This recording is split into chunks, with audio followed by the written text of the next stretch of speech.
नमस्कार आप सभी को। करंट अफेयर्स के सेशन में विशेष रूप से राष्ट्रीय घटनाक्रम की आज हम बात करने वाले हैं, राष्ट्रीय और अंतर्राष्ट्रीय घटनाक्रम की। और आज के बाद जो आपको इस तरह के घटनाक्रम मिलेंगे निश्चित रूप से और ही ज़्यादा लाभकारी मिलेंगे। करंट अफेयर्स के पिछले 1 वर्षों को लेकर हम चल रहे हैं और उसमें ज़्यादातर चीज़ों को हमने कवर किया है। विशेष रूप से यदि हम बिहार राज्य की बात करें तो बिहार राज्य से जुड़े हुए लगभग आप कह सकते हो 60 से 70% पिछले 1 वर्ष के घटनाक्रमों को आपने सफलतापूर्वक समाप्त कर लिया है। उसी के आगे हम बढ़ेंगे, उसी के आगे हम बात करेंगे। और आज की जो एक कक्षा है इसमें विशेष रूप से राष्ट्रीय और अंतर्राष्ट्रीय घटनाक्रम की बात होगी। और आगे से जो आपको कक्षा मिलने वाली है वो उसका लेवल आप कह सकते हो थोड़ा सा और बेहतर होगा और ज़्यादा फैक्ट उसमें होंगे तो उसमें और ज़्यादा आपको मज़ा आएगा। तो चलिए सभी उपस्थित हो जाएं। और जो लोग लाइव में उपस्थित होते हैं आपको बता दें, क्योंकि ये रिकॉर्डेड वीडियो होता है, प्रीमियर होता है, जिसके चलते बहुत सारे छात्र ऐसे होते हैं जो लाइव में आप प्रश्न करते हो, जब ये वीडियो आप देखते हो तो उस दौरान आपको जवाब नहीं मिल पाते हैं क्योंकि ये रिकॉर्डेड वीडियो होती है। तो आपके जो भी प्रश्न रहा करें वीडियो समाप्त होने के बाद इसके कमेंट बॉक्स में आप शेयर कर दिया करें, निश्चित रूप से आपको उसके जवाब मिलेंगे। इसके अतिरिक्त आपका टेलीग्राम ग्रुप है अपना, वहाँ पर आप आके सवाल जवाब कर सकते हैं, जो भी आपके डाउट हैं उसको आप क्लियर कर सकते हैं। अभी यहाँ पे प्रश्न दिया हुआ है, कुल मिलाकर लगभग 15 प्रश्न आज की इस स्लाइड में है। 15 प्रश्न को हम ध्यान से देखेंगे। और आप लोगों की मांग थी कि साइंस को लेकर थोड़ा सा और बेहतर किया जाए, तो साइंस को लेकर जो भी महत्वपूर्ण चैप्टर हैं जहां से प्रश्न बनते हैं तो चित्रों के माध्यम से उसका अध्ययन आपको कल से मिलने लगेगा। कल से उसके बारे में हम विस्तृत जानकारी करेंगे। तो चलिए अभी प्रश्नों को देखते हैं और यदि अच्छा लगे तो प्लीज़ एक लाइक और एक शेयर अवश्य कर दिया करिए। हाल ही में किस भारतीय बैंक ने प्रतिबंधित रूसी संस्थानों को बैंकिंग माध्यमों के जरिए भुगतान पर रोक लगा दी है? बोला जा रहा है कि किस भारतीय बैंक ने प्रतिबंधित रूसी संस्थानों को बैंकिंग माध्यमों के जरिए भुगतान पर रोक लगा दी। आप जानते हैं वर्तमान समय में यदि हम देखें तो आपको देखने को मिल रहा है कि वर्तमान समय में रूस और यूक्रेन का जो युद्ध है चल रहा है और लगातार ये एक आप कह सकते हो कि एक बड़े परिदृश्य में बदलता जा रहा है। आज की तिथि में यदि हम बात करें तो नाटो की सेनाओं का भी डिप्लॉयमेंट रूस के अन्य जो पड़ोसी देश हैं वहाँ पे हो चुका है। जो देश नाटो के सदस्य हैं वहाँ पर आज की तिथि में यदि देखोगे तो अमेरिकी सैन्य बल, ब्रिटेन के सैन्य बल और नाटो के अन्य सदस्यों के सैन्य बल आपको देखने को मिल जाएंगे। तो स्थिति धीरे धीरे गंभीर होती जा रही है और कहीं ना कहीं यूक्रेन के राष्ट्रपति की जेलेंस्की की जो ये जिद है उसको उनको छोड़ देना चाहिए। छोड़ इसलिए देना चाहिए क्योंकि उसी में राष्ट्र का भला है, उसी में उनके लोगों का भला है। क्योंकि जब आप अगले से जीत नहीं सकते, अगले को आप किसी भी, चाहे आप साइबर वार कह लीजिए, चाहे आप सैन्य वार कह लीजिए, किसी में भी आप उससे आगे नहीं निकल सकते हो, तो निश्चित रूप से अपने देश की भलाई के लिए और अपने नागरिकों की भलाई के लिए ज़रूरी है कि आपको कभी कभी झुकना पड़ता है और वो चीज़ें करनी चाहिए। क्योंकि दूसरी तरफ यदि देखें तो कोई भी साथ, नाटो का कोई भी सदस्य या अमेरिका भी यूक्रेन का खुला समर्थन करने के लिए सामने नहीं आ रहा है। आपने देखा संयुक्त राष्ट्र महासभा में लगभग 35 देश ऐसे थे जिन्होंने बायकॉट किया था, जिन्होंने इसमें भाग ही नहीं लिया था। कुछ देश ऐसे भी थे जो रूस के पक्ष में नजर आए। तो कहीं ना कहीं जो स्थिति है वो यूक्रेन के पक्ष में नजर नहीं आती है, इसलिए समस्या वहाँ पर बढ़ रही है। इसको बताएं, भारत के किस बैंक ने, मतलब भारत का वह कौन सा बैंक है जिसने ये किया है? तो आपको बता दें ये किया है SBI ने, स्टेट बैंक ऑफ इंडिया ने ये किया है, ये आपको पता होना चाहिए। और आपको बता दें कि जब बात आती है SBI की, जब बात हम करते हैं SBI की, तो आपको बता दें SBI की स्थापना हुई थी 1 जुलाई 1955 को। ये भी आप चले, तो यहाँ पे हम देख रहे थे SBI के बारे में, तो आपको बता दें 1 जुलाई 1955 ये तिथि याद रखनी है। 1 जुलाई 1955 को SBI की स्थापना हुई थी, ये आपको पता होना चाहिए। यदि आपसे पूछ लिया जाए कहाँ पर इसकी स्थापना हुई थी तो मुंबई में इसकी स्थापना की गई थी, ये आपको पता होना चाहिए। इसके साथ साथ आपको पता होगा यहाँ पे बात हो रही है रूस और यूक्रेन की, तो रूस से संबंधित कुछ फैक्ट बता देता हूँ जो आपकी परीक्षाओं में पूछे जा सकते हैं, चाहे वो करंट अफेयर से जुड़ते हों या भूगोल के संदर्भ में जुड़ते हों। रूस की जब बात करते हो तो सबसे पहले ये चीज़ें अब आपको रट जानी चाहिए। रूस की राजधानी है मॉस्को, यहाँ की मुद्रा है रशियन रूबल, यहाँ के राष्ट्रपति हैं आप जानते हो व्लादिमीर पुतिन। यदि आज भी कोई इनका नाम नहीं जान रहा है तो इसका मतलब शर्मनाक है। ठीक है, मॉस्को, रूबल, व्लादिमीर पुतिन। यहाँ की संसद पूछ लिया जाता है अक्सर, तो आपको बता दें यहाँ की संसद को बोलते हैं ड्यूमा। और यहाँ की अंतरिक्ष एजेंसी का नाम है रोसकॉसमोस, ये भी आपको पता होना चाहिए। रोसकॉसमोस ये आपको पता होना चाहिए। साथ ही साथ आपको बता दें, जब हम बात रूस की करते हैं तो रूस वर्तमान समय में यदि हम देखें तो क्षेत्रफल की दृष्टि से सबसे बड़ा देश है, ये आपको पता होना चाहिए। क्षेत्रफल की दृष्टि से सबसे बड़ा देश है संसार का। इसके अतिरिक्त आपको यह भी पता होना चाहिए, रूस जो है ये यूरोप और एशिया दोनों कॉन्टिनेंट में आता है। यूरोप में भी आता है, एशिया में भी इसका कुछ भाग आता है। यदि आपसे पूछ लिया जाए कि रसिया का ज़्यादातर भाग यूरोप में आता है या एशिया में आता है, तो आपको पता होगा कि इसका अधिकांश भाग जो है वो यूरोप के अंतर्गत आता है, ये भी आपको जानना है। यूरोप को यदि पूछ लिया जाए कि यूरोप का जो भाग एशिया के अंतर्गत आता है, उसको यूरोप के भाग से अलग करने वाला कौन सा निकाय है, तो आपको याद रखना है रूस को जो भाग आप कह सकते हो, रूस का जो भाग यूरोप के अंतर्गत आता है या रूस का जो भाग एशिया के अंतर्गत आता है, उसको जो विभाजक रेखा है, उसको विभाजन करने वाली जो रेखा है वो आपको पता होना चाहिए कौन सा है। इसमें 3 निकाय आपको याद रखने हैं। पहला है यूराल पर्वत, दूसरा है यूराल नदी, ये तो आपको पता ही होगा, ये इसको आप ऐसे भी पढ़ते होंगे, यूराल पर्वत, यूराल नदी। और तीसरा आपको इसमें याद रखना है, इसके साथ साथ आपको याद रखना है कैस्पियन सागर। तो 3 निकाय आपको याद रखने हैं, यूराल पर्वत, यूराल नदी और कैस्पियन सागर। और ये तीनों जो है वो यूरोप और एशिया के विभाजक रेखा के रूप में जाने जाते हैं, यह भी आपको पता होना चाहिए। और ये रसिया को भी यूरोप और एशिया में 2 भागों में बांटते हैं, यह भी आपको पता होना चाहिए।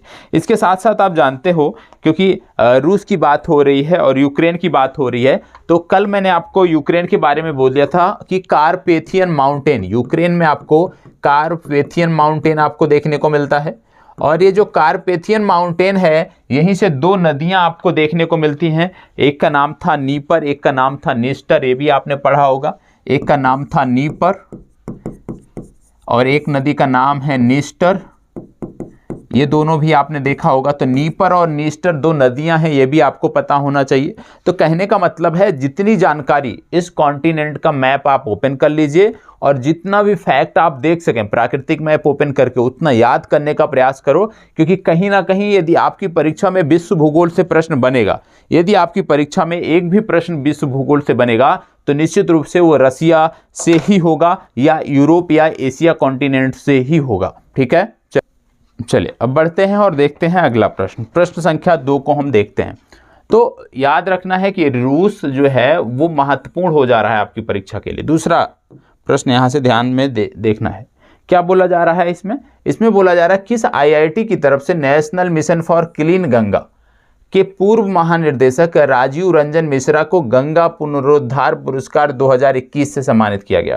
और आपको बता दें, गंगा पुनरुद्धार पुरस्कार 2021 जो है ये प्रत्येक वर्ष दिया जाता है और बोला गया है कि इस वर्ष दिया गया है राजीव रंजन मिश्रा को। तो ऐसे भी पूछा जा सकता है कि गंगा पुनरुद्धार पुरस्कार 2021 किसको दिया गया, तो आपको जवाब देना है राजीव रंजन मिश्रा। अब यहाँ पे क्योंकि जवाब दे दिया गया, अब आपसे पूछा जा रहा किसने दिया है, किस आईआईटी की तरफ से मिला है। IIT Roorkee, IIT Delhi, IIT Kanpur, IIT Kharagpur या इनमें से कोई नहीं। किस आईआईटी संस्थान की तरफ से ये दिया गया है, ये आपको बताना है। चले बताएं किस आईआईटी संस्थान की तरफ दिया गया है। और आप जानते होंगे एक रैंकिंग होती है NIRF ranking, national institute framework ranking, national institute framework ranking, ये आप जानते होंगे, national institute ranking framework. National इसका फुल फॉर्म नोट कर लीजिएगा, नेशनल इंस्टीट्यूट रैंकिंग फ्रेमवर्क। ये एक रैंकिंग होती है जो भारतीय संस्थाओं को दी जाती है, भारतीय विश्वविद्यालयों को दी जाती है, भारतीय तकनीकी संस्थाओं को दी जाती है। और NIRF रैंकिंग में यदि हम बात करें तो जो अभी हालिया रैंकिंग आई थी 2021 की, इस 2021 की रैंकिंग में IIT मद्रास जो है ये टॉप पर था, ये भी आपको पता होना चाहिए। ठीक है, तो साथ ही साथ ये अतिरिक्त जानकारी है, इसको आपको याद रखना है। यहाँ पे बात हो रही है कि किस आईआईटी संस्थान ने ये पुरस्कार दिया है, तो आपको बता दें आईआईटी रुड़की ने दिया है। ए विकल्प आपका सही उत्तर है। ठीक है, चलिए आगे बढ़ते हैं और प्रश्न संख्या 3 देखते हैं। ऑक्सफोर्ड इकोनॉमिक्स की रिपोर्ट के अनुसार यूट्यूब से वीडियो के जरिए देश को कितने करोड़ रुपए की कमाई कराई है। ऑक्सफोर्ड इकोनॉमिक्स की रिपोर्ट के अनुसार यूट्यूब से वीडियो के जरिए देश को कितने करोड़ रुपए की कमाई हुई है, भारत देश को, ये आपको बताना है। और आप जानते होंगे कि यूट्यूब के माध्यम से, जैसे आप अभी यूट्यूब पे वीडियो देख रहे होंगे, यहाँ पर भी आपको ऐड देखने को मिला होगा, ठीक है। तो जो ऐड आता है यूट्यूब पर, उससे जिस भी संस्था का चैनल देख रहे हो, ठीक है, तो उसको कुछ ना कुछ फंडिंग वहाँ से यूट्यूब के द्वारा मिलती है। और आप कह सकते हो अच्छी खासी फंडिंग मिलती है। आप देख रहे होंगे बहुत सारे यूट्यूबर्स ऐसे होते हैं जो ट्रैवलिंग वीडियो बनाते हैं, बहुत सारे यूट्यूबर्स ऐसे होते हैं जो बाइकिंग सेक्टर की वीडियो बनाते हैं, बहुत सारे यूट्यूबर ऐसे होते हैं जो कार से रिलेटेड वीडियो बनाते हैं, बहुत सारे लोग ऐसे होते हैं जो शैक्षणिक, आप कह सकते हो, संस्थाओं द्वारा जो वीडियो बनाई जाती है। तो सबको यूट्यूब द्वारा एक, आप कह सकते हो, जिस हिसाब से उन पर व्यूज आते हैं, जिस हिसाब से उनकी रैंकिंग होती है, उस हिसाब से कुछ ना कुछ फंड उनको मिलता है। और आप कह सकते हो कि बेहतर, यदि आप पे कम से कम लगातार प्रत्येक वीडियो पर 5 से 10 हज़ार व्यूज आ रहे हैं, तो निश्चित रूप से आप कह सकते हो कि इतने 5 से 10 हज़ार व्यूज पे कुछ नहीं तो कम से कम 500 से 1000 रुपये आपके बनते हैं, कम से कम 500। लेकिन इसमें भी डिपेंड करता है कि वो चैनल कौन सा है। जैसे एजुकेशनल चैनल है तो ऐड देखना कोई पसंद नहीं करता, लेकिन कोई म्यूजिक चैनल है तो वहाँ पे क्या होता है कि ऐड भी प्रॉपर चल जाता है, पूरा का पूरा ऐड भी चल जाता है। यहाँ तो आप स्किप कर देते हो, ठीक है। तो ऐसे जो एंटरटेनमेंट वाले जो चैनल होते हैं, उनका आप कह सकते हो कि बहुत ज़्यादा उनको इससे यूट्यूब से आय होती है। और इसका जो अनुमान लगाया है, उन्होंने बताया है कि यूट्यूब से 6800 करोड़ रुपए की आय भारत सरकार को हुई है। ये आपको पता होना चाहिए, 6800 करोड़ रुपए। तो आप कह सकते हो कि जो भी यूट्यूबर हैं कहीं ना कहीं विदेशी मुद्रा को भारत लाने में मदद कर रहे हैं, उनका भी योगदान है। क्योंकि यूट्यूब जो पेमेंट देता है डॉलर में देता है, आप उसको कन्वर्ट करते हो भारतीय रुपीज में, तो कहीं ना कहीं विदेशी मुद्रा का एक प्रमुख साधन के रूप में, विदेशी मुद्रा प्राप्त करने के एक प्रमुख साधन के रूप में यूट्यूब, इंस्टाग्राम, ये सारे निखर कर आ रहे हैं। और इससे भी भारत सरकार को फायदा हो रहा है, यह भी आपको पता होना चाहिए, ठीक है। यूट्यूब की बात करें तो आपको पता होगा, यूट्यूब जो है ये, इसकी जो पेरेंट कंपनी है, यदि हम बात करें तो गूगल इसकी पेरेंट कंपनी है। यह भी आपको याद रखने की जरूरत है, ठीक है। चले, और YouTube का फ़ायदा यह भी है कि आप जानते हो कि YouTube ने बहुत सारे हमारे ऐसे कलाकार थे, बहुत सारे हमारे ऐसे, आप कह सकते हो कि जो अद्भुत कला रखते थे, जिनकी कोई पहचान नहीं होती थी, क्षेत्रीय लोग ही जानते थे, उस कला को वैश्विक स्तर तक भी पहचान मिली है YouTube के माध्यम से। बहुत सारे ऐसे सिंगर हुए हैं जो YouTube पर कार्य करके फेमस हुए हैं, आज एक अच्छा नाम, एक अच्छा कीर्तिमान स्थापित किए हैं। बहुत सारे ऐसे टीचर हुए हैं जिनको हो सकता है YouTube ना होता तो सिर्फ क्षेत्रीय लोग जान पाते, जिस शहर में होते वही जान पाते, लेकिन आज पूरे भारत में लोग उनको जान रहे हैं। क्यों? YouTube की वजह से जान रहे हैं। बहुत सारे आप देख रहे होंगे न्यूज़ चैनल, बहुत सारे न्यूज़ चैनल ऐसे हैं जो सिर्फ और सिर्फ YouTube पर चल रहे हैं, मतलब सोशल मीडिया जिनको आप बोलते हो, और बहुत अच्छा कर रहे हैं। जो मेन स्ट्रीम मीडिया है उससे कहीं ज़्यादा अच्छे मुद्दे उठाते हैं, उससे कहीं ज़्यादा व्यूज इन पे आते हैं। तो कहीं ना कहीं YouTube का यदि हम देखें तो बहुत ही सकारात्मक योगदान रहा है भारतीय समाज में, और प्रत्येक देश के लिए YouTube का एक सकारात्मक रोल रहा है। किस सरकार ने ऊंट संरक्षण व विकास नीति लागू करने की घोषणा की है? ऊंट संरक्षण और विकास नीति लागू करने की घोषणा की है। आप जान रहे होंगे कि धीरे धीरे, यदि हम देखें भारत में धीरे धीरे इस तरह के जो पशु हैं, जो पहले बोझा ढोने के काम में आते थे, जो पहले कृषि के कार्य में आते थे, वो धीरे धीरे अब समाप्त हो रहे हैं। उनकी जो आबादी है धीरे धीरे सिकुड़ रही है। बहुत सारे राज्य ऐसे हैं जहां पर इस प्रकार के पशुओं की आबादी अब शून्य हो गई है। तो विशेष रूप से यहाँ पे बात हो रही है ऊंट संरक्षण की। तो आपको बता दें, ऊंट कहाँ पे होता है? आप जानते हो रेगिस्तान का जहाज कहा जाता है, मतलब राजस्थान से संबंधित होगा। इसका सही उत्तर है राजस्थान, ठीक है। राजस्थान में आप जानते हो राजस्थान का जो राजकीय पशु है वह भी ऊंट है, यह भी आपको पता होना चाहिए। और राजकीय पशु ऊंट है। साथ ही साथ आप जानते हो जो थार का रेगिस्तान है, थार का जहाज कहा जाता है इसको, यह भी आपको पता होना चाहिए। और ऊंट की जो आबादी है लगातार कम होती जाती है। बहुत सारे ऐसे राज्य हैं जहां पर पहले ऊंट पाए जाते थे राजस्थान के अलावा, लेकिन आज ऊंट की आबादी उन राज्यों में शून्य हो गई है। राजस्थान में यदि हम देखें तो पहले की अपेक्षा बहुत कम अब ऊंट आपको देखने को मिलते हैं शहरी क्षेत्रों में। ज़्यादा से ज़्यादा इनका जो संकेंद्रण है वो रेगिस्तानी जो क्षेत्र है वहीं पर रह गया है। तो ऊंट को संरक्षण के लिए, ऊंट को संरक्षण प्रदान करने के लिए, इनकी आबादी को बचाए रखने के लिए, बनाए रखने के लिए ये कदम उठाया है किसने? राजस्थान सरकार ने उठाया है। तो डी विकल्प आपका इस प्रश्न के लिए सही उत्तर होगा। यहाँ पे यदि हम बात करें, राजस्थान की बात करते हैं, तो यहाँ पे बहुत सारी वाइल्ड लाइफ सेंचुरी हैं, ठीक है। नेशनल पार्क तो सब रटे होते हैं, ठीक है, लेकिन वन्य जीव अभ्यारण्य बहुत कम लोग ध्यान में देते हैं, और ज्यादातर आज के समय में जो प्रश्न आ रहे हैं वो वन्य जीव अभ्यारण्य से ही जुड़े आ रहे हैं, ठीक है। तो बहुत सारे राज्यों को जब आप पढ़ते हो, तो मैं अब आज की तिथि में कहूंगा कि यदि मान लो कोई समसामयिक संदर्भ में राष्ट्रीय उद्यान चर्चा में है तो पढ़ लीजिए, नहीं तो प्रथम प्राथमिकता वन्य जीव अभ्यारण्य को दीजिए, क्योंकि वन्य जीव अभ्यारण्य बहुत कम न्यूज में रहते हैं और ज्यादातर जो प्रश्न पूछे जाते हैं वो वन्य जीव अभ्यारण्य से पूछे जाते हैं। तो जब आप वन्य जीव अभ्यारण्य, राष्ट्रीय उद्यान, बायोडायवर्सिटी पार्क पढ़ते हो, तो मैं कहूंगा प्रथम प्राथमिकता आप वन्य जीव अभ्यारण्य को दीजिए, वन्य जीव अभ्यारण्य आप रट जाइए, ठीक है। अब इसमें जैसे आप देखते होंगे तो national Chambal wild life sanctuary आपको देखने को मिलती है, national Chambal wild life sanctuary आपको देखने को मिलती है। आपको राजस्थान में यदि आप है तो कुंभलगढ़ वाइल्ड लाइफ सेंचुरी आपको देखने को मिलती है, कुंभलगढ़ वाइल्ड लाइफ सेंचुरी आपको देखने को मिलती है।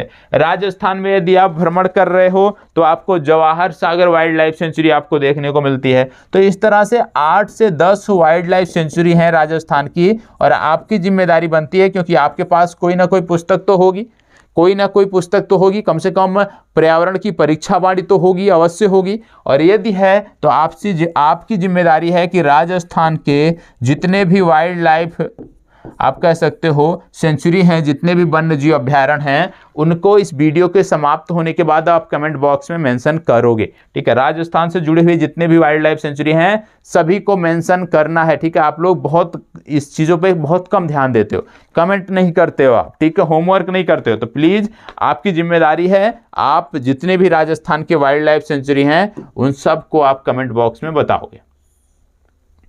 इसको बताएं, भारत और किस देश के बीच 25 फरवरी 2022 को राजनयिक संबंधों के 75 साल पूरे होने के उपलक्ष्य में एक विशेष लोगो का अनावरण किया गया? बोला जा रहा है कि इनमें से कौन सा, यहाँ पे पंजाब तो नहीं होगा, इसको काट दो, इसके स्थान पे यूनाइटेड किंगडम, ठीक है। यहाँ पे बोला जा रहा है भारत और किस देश के बीच फरवरी माह में राजनयिक संबंध के 75 साल पूरे हुए हैं, ये आपको बताना है। तो सबसे पहले बताएं किस देश के साथ राजनयिक संबंध के 75 साल पूरे हुए हैं इन चारों में से। चले फास्ट जवाब दीजिए, चले फास्ट जवाब दीजिएगा, फास्ट जवाब दीजिए, इनमें से कौन सा है? चले बताएं किसके साथ भारत के राजनयिक संबंधों के 75 साल पूरे हुए हैं, जिसके उपलक्ष्य में एक लोगो जारी किया गया है। चलें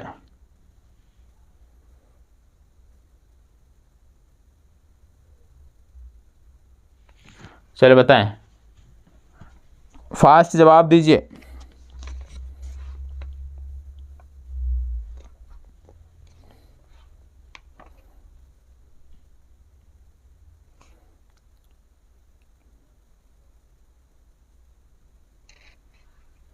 चले जवाब दीजिएगा, फास्ट जवाब सबको देना है, सबको जवाब देना है इसका।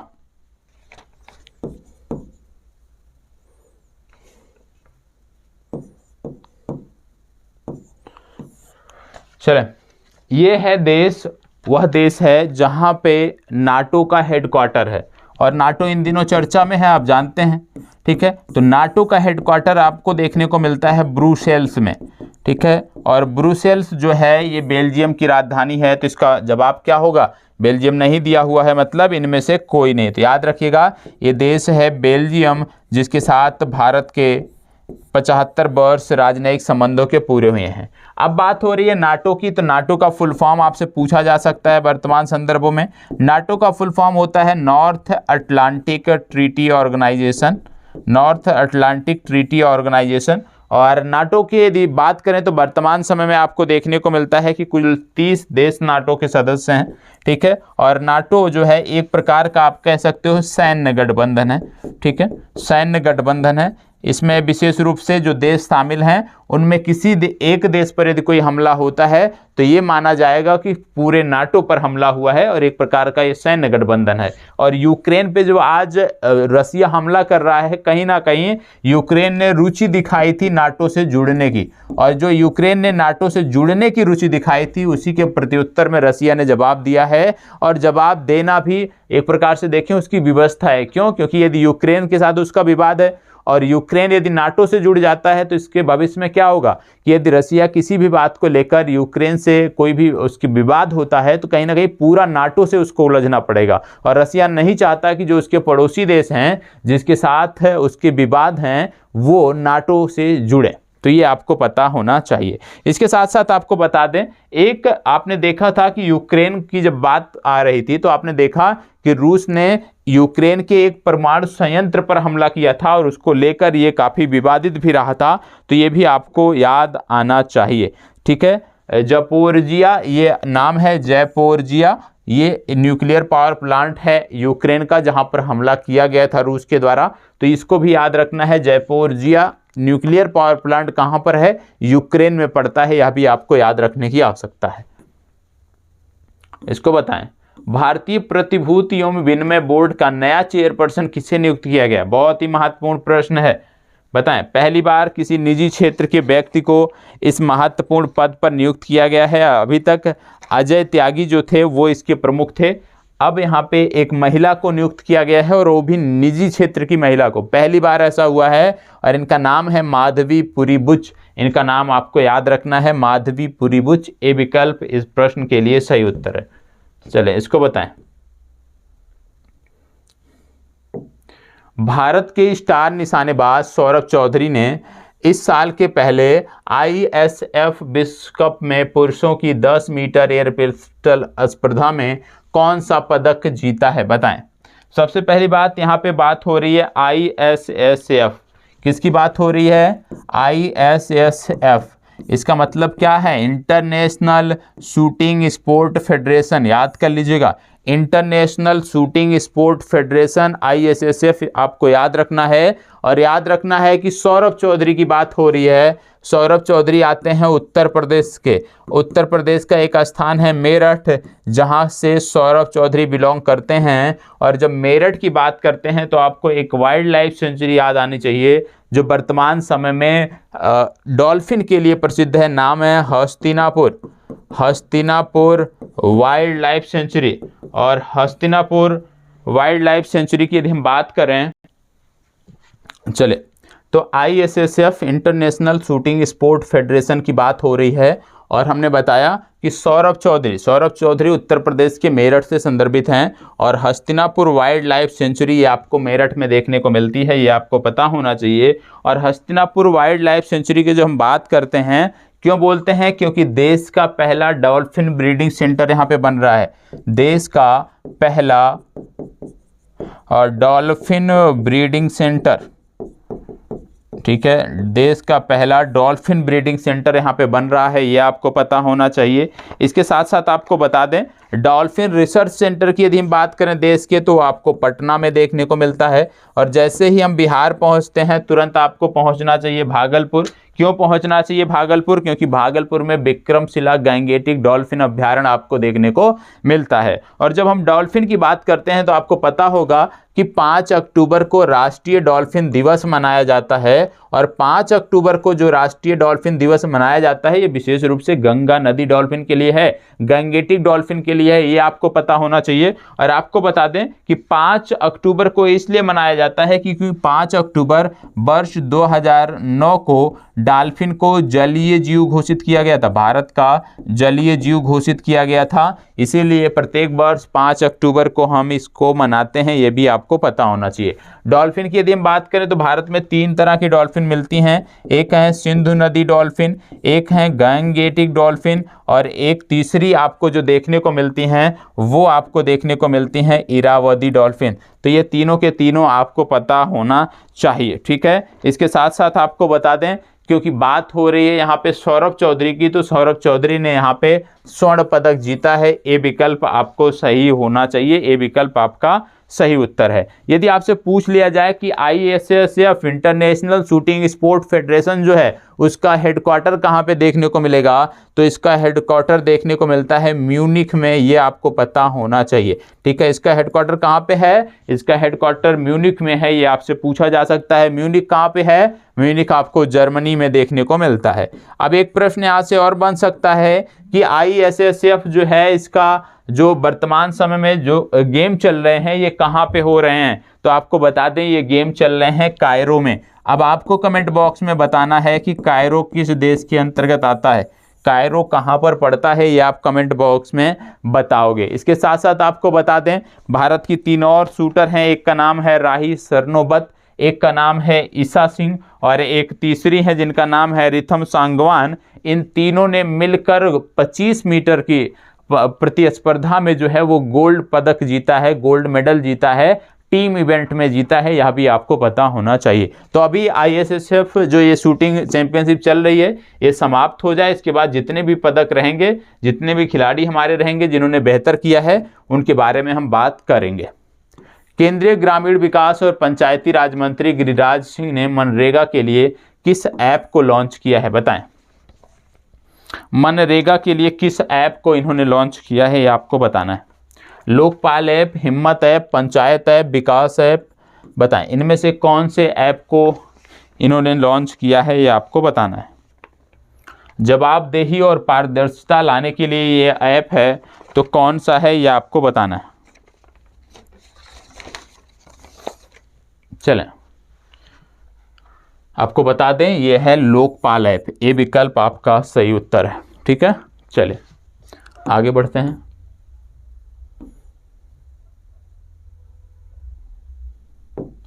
फरवरी 2021 में किस देश ने आर्कटिक महासागर की जलवायु निगरानी हेतु उपग्रह आर्कटिक एम का सफल प्रक्षेपण किया है, बताएं। बोला जा रहा है कि किस देश ने आर्कटिक एम नामक उपग्रह का सफलतापूर्वक परीक्षण किया है ये आपको बताना है। चलो बताएं वो कौन सा देश है जिसने इसका प्रक्षेपण किया है ये आपको बताना है, और विशेष रूप से क्यों इसको भेजा गया है अंतरिक्ष में, आर्कटिक महासागर की जलवायु निगरानी हेतु भेजा गया है, तो आपको जवाब देना है वो देश कौन सा है। तो आपको बता दें ये देश है रूस, और इसने कजाकिस्तान से भेजा है। देखो रूस से संबंधित प्रश्न इसलिए मैं खोज के ला रहा हूँ क्योंकि रूस आपके लिए महत्वपूर्ण हो गया है युद्ध के चलते, इसलिए रूस से संदर्भित जो भी प्रश्न है उनके बारे में आपको जानकारी होनी चाहिए। इसको बताएं 11 मार्च 2021 को पृथ्वी अवलोकन, चंद्र सहयोग और उपग्रह नेविगेशन के क्षेत्र में सहयोग की समीक्षा भारत ने किस देश की अंतरिक्ष एजेंसी के साथ की, बताएं। 11 मार्च 2021 को पृथ्वी अवलोकन, चंद्र सहयोग और उपग्रह नेविगेशन के क्षेत्र में सहयोग की समीक्षा भारत ने किस देश की अंतरिक्ष एजेंसी के साथ की, ये आपको बताना है। भारत ने किस देश की अंतरिक्ष एजेंसी के साथ ये सहयोग किया है ये आपको बताना है, बताएं। पृथ्वी अवलोकन, चंद्र सहयोग और उपग्रह नेविगेशन में चलें जापान, अमेरिका, फ्रांस, जर्मनी। चलो फास्ट जवाब दीजिएगा। Japan, America, France, Germany. आपको बता दें ये देश वही है जिसकी संसद को बोलते हैं डाइट, इस देश की संसद को बोलते हैं डाइट, ये आपको पता होना चाहिए। और यहाँ पे जब बात हो रही है तो ये देश आपका है जापान। जापान की यदि हम बात करें तो जापान की राजधानी है टोक्यो, ये आपको पता होना चाहिए। और आपको बता दें जापान का राजधानी तो हो गया टोक्यो, जापान के बारे में और आपको बता दें कि जापान की जो मुद्रा है इसको बोलते हैं येन, ये आपको पता होना चाहिए। इसके साथ साथ आपको बता दें कि जापान जो है वो 4 द्वीपों पर विस्तारित है, और इन 4 द्वीपों का उत्तर से दक्षिण जो क्रम है ये आप लोग कमेंट बॉक्स में आज के शेयर करोगे। जापान के 4 द्वीपों का उत्तर से दक्षिण क्रम क्या है, तो जापान के साथ सहयोग किया है, जापान की अंतरिक्ष एजेंसी के साथ। जापान की अंतरिक्ष एजेंसी को बोलते हैं जाक्सा, ये भी आपको पता होना चाहिए। ठीक है, चलिए आगे बढ़ते हैं। हाल ही में भारतीय वैज्ञानिकों ने सोयाबीन की अधिक उपज देने वाली कीट प्रतिरोधी कौन सी किस्म विकसित की है। सोयाबीन की अधिक उपज देने वाली कौन सी यहाँ पे विकसित किया है, और इसकी जो बुआई है किसानों के लिए 2022 में उपलब्ध हो गई है, यह भी आपको पता होना चाहिए। तो ये कौन सी है? MACS 1407, MAUS 2, RKS 45, DSB 21 या इनमें से कोई नहीं? चले जवाब दीजिएगा। और आपको बता दें आगरकर रिसर्च इंस्टीट्यूट आपका पड़ता है पुणे में, जिसने इसको विकसित किया है, यह भी आपको पता होना चाहिए। बात हो रही है यहाँ पे सोयाबीन की, तो आपको यह भी पता होना चाहिए कि भारत का सोया स्टेट कौन सा है। तो आपको याद रखना है भारत का जो सोया स्टेट है वो है मध्य प्रदेश। मध्य प्रदेश में पूरे भारत का लगभग 60% तो सोयाबीन का उत्पादन किया जाता है, तो सोया स्टेट के रूप में मध्य प्रदेश जाना जाता है, यह आपको पता होना चाहिए। तो यहाँ पे जो किस्म है उसका नाम है MACS 1407, ये याद रखना है आपको, ठीक है। चले आगे बढ़ते हैं। क्रू 2 मिशन संबंधित है। क्रू 2 मिशन, यहाँ 72 नहीं है, 82 है। क्रू 2 मिशन संबंधित है किससे, बताएं। ये मिशन किससे संबंधित है, जवाब दीजिएगा। ये मिशन किससे संबंधित है?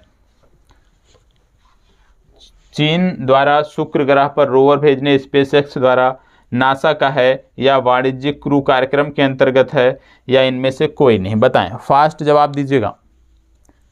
इनमें से कौन सा है? तो यहाँ पे बात हो रही है क्रू 2 मिशन की, तो आपको बता दें ये वाणिज्यिक क्रू कार्यक्रम के अंतर्गत नासा और स्पेसएक्स के मध्य सहयोग से अंतरराष्ट्रीय अंतरिक्ष स्टेशन पर अंतरिक्ष यात्री भेजने से संबंधित है। डी विकल्प इस प्रश्न का सही उत्तर है। बात हो रही है नासा की, तो आपको पता होगा नासा अमेरिकी अंतरिक्ष कंपनी है जिसका हेडक्वार्टर आपको वाशिंगटन DC में देखने को मिलेगा, और इसने अपने हेडक्वार्टर का नाम बदलकर मैरी जैक्सन के नाम पर रख दिया है, यह आपको पता होना चाहिए।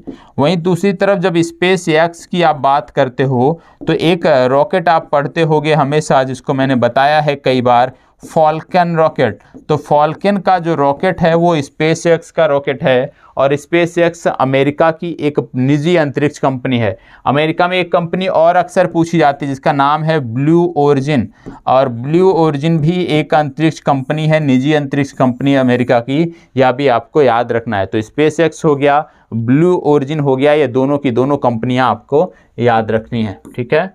चलें इसको बताएं।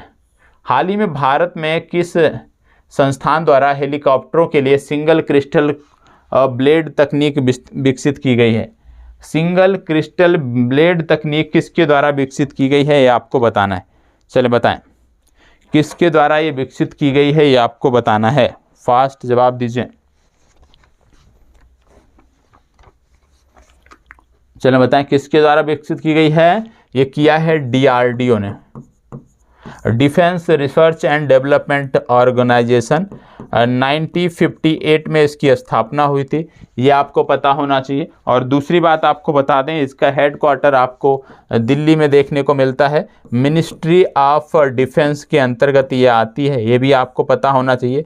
G सतीश रेड्डी इसके प्रमुख हैं, ये भी पता होना चाहिए। और साथ ही साथ आपको बता दें कि जब बात करते हैं हम DRDO की, तो इसका आदर्श वाक्य पूछा जाता है, ये है वलस्य मूलम विज्ञानम। इसको इंग्लिश में बोलते हैं strength origin is in science, यह भी आपको पता होना चाहिए। DRDO के बारे में यदि इतनी जानकारी है तो निश्चित रूप से इसके बारे में कोई भी बेसिक प्रश्न बनेगा तो आप करने में सक्षम रहेंगे। इसको बताएं। जनवरी 2021 में आयोजित Ex Desert Knight 21 exercise Desert Knight 21 संयुक्त युद्धाभ्यास किन दो देशों के बीच है? ये डेजर्ट नाइट जो है ये जोधपुर में आयोजित किया गया था। आपसे पूछा जा रहा है किन दो देशों के बीच का सैन्य अभ्यास है, आपको बताना है। भारत फ्रांस, भारत श्रीलंका, भारत रूस, भारत कतर। चले फास्ट जवाब दीजिए। फास्ट जवाब इस प्रश्न का, देखो ये सैन्य अभ्यास जो है वो भारत और फ्रांस के बीच का है, जो जोधपुर राजस्थान में हुआ था। इसको बताएं। भारत का पहला डुगोंग संरक्षण रिजर्व किस राज्य केंद्र शासित प्रदेश में स्थापित किया जाएगा? डुगोंग जो है वो विशेष रूप से समुद्री गाय को बोलते हैं, और समुद्री गाय का जो ये रिजर्व है ये मन्नार की खाड़ी में स्थापित किया जा रहा है, मरीन क्षेत्र में यह स्थापित किया जा रहा है। ये आपको पता होना चाहिए। तो इसका सही उत्तर जो है वो हो जाएगा तमिलनाडु। बी विकल्प आपका इस प्रश्न के लिए सही उत्तर है। ठीक है, तो आज के लिए इतना ही। कल से जो प्रश्न होंगे वो और उत्कृष्ट होंगे, कल से जो डिस्कशन होगा वो और उत्कृष्ट होगा, और आपकी जो कक्षा है वो 10 तारीख को हो सकता है प्रभावित हो, उसके पहले प्रभावित नहीं होगी। 10 तारीख को उत्तर प्रदेश में चुनाव है और उसकी काउंटिंग है, तो उसके संदर्भ में हो सकता है 10 तारीख को आपकी कक्षा प्रभावित रहे, नहीं तो अब आपको रेगुलर कक्षा मिलेगी। और करंट अफेयर्स अच्छे से कर जाइए। साइंस आप देख ही रहे होगे, साइंस के लिए लगातार लगा हूं, और कल से आप देखोगे साइंस के लिए एक अलग से वीडियो आएगी जिसमें साइंस को हम चित्रों के माध्यम से बेहतर तरीके से समझने का प्रयास करेंगे। तो उसके लिए भी आप सबको तैयार रहना है। ठीक है, यदि अच्छा लगा हो तो कमेंट कर दीजिएगा, नहीं अच्छा लगा हो तो कमेंट में कमियां अवश्य बता दीजिएगा। धन्यवाद, बहुत बहुत आभार। चलिए, जाने से पहले एक चीज़ और ध्यान रखिएगा कि आप में से जिन छात्रों ने भी टेस्ट दिया है, प्लीज़ इस सेशन के बाद उपस्थित रहिएगा, और टेस्ट से संबंधित कुछ चर्चा होगी, तो जिन्होंने टेस्ट दिया है वो उपस्थित रहें। बाकी जो लोग भीड़ का हिस्सा हैं, आपकी उपस्थिति अनिवार्य नहीं है। तो जो लोग टेस्ट दिए हैं आपकी उपस्थिति अनिवार्य है, आप निश्चित रूप से उस सेशन में उपस्थित रहिएगा। ये लाइव क्लास समाप्त होने के तुरंत बाद आपकी ये कक्षा होगी। धन्यवाद, बहुत बहुत आभार।